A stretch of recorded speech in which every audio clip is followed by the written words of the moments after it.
Sir, your response to that colleague's email was that you generally favored race-neutral security measures, but you thought that there was, and I'm quoting you now, interim question of whether the government should use racial profiling before a supposedly race-neutral system could be developed sometime in the future.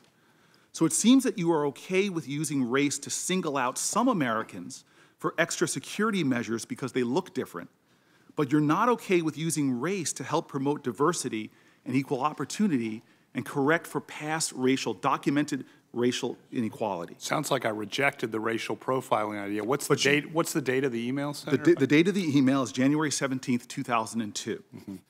And so have you ever suggested or expressed an openness to, even in a temporary circumstance, like this email seems to indicate, that in an interim question of using racial profiling? Have you ever suggested that, sir? I'd like to see the email. I will provide the email, sir, to you. But it sounds from what you read like I rejected the concept, but I'll look at the email. It seemed to me that you were open to the concept, sir, clearly. You can't cross-examine somebody about a document that they can't see. Now, in this circumstance, the document that was referred to by my distinguished friend and colleague from New Jersey, Senator Booker, was designated as committee confidential. Now, there are ways we can deal with this. We can deal with this either in a closed session so that he can see the document to which you're referring, or we can also go about different procedures to make it public.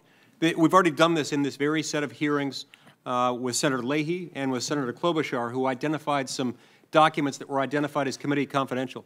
The one thing we cannot do is refer to a document, cross-examine him about that document, but not even let him see it because he can't see it.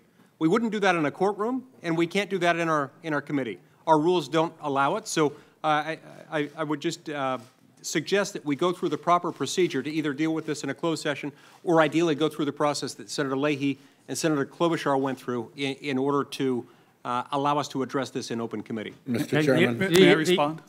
The objection is duly noted.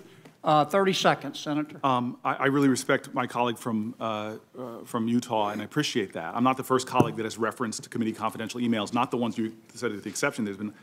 They were referenced before, and that's why this system is rigged, is because we have been asking. I have letters here, sir, that have asked for. Now, the one email specifically entitled racial profiling that somehow, I mean, literally the email was entitled racial profiling. That somehow was designated as something that the public couldn't see. This wasn't personal information. This wasn't personal information. There's no national security issue whatsoever. The fact that we are not allowing these emails out, as we have asked, as I have asked, joined a letter with my colleagues asking, and that's why I'm saying the system is rigged. Though the announcement of the Supreme Court decisions when they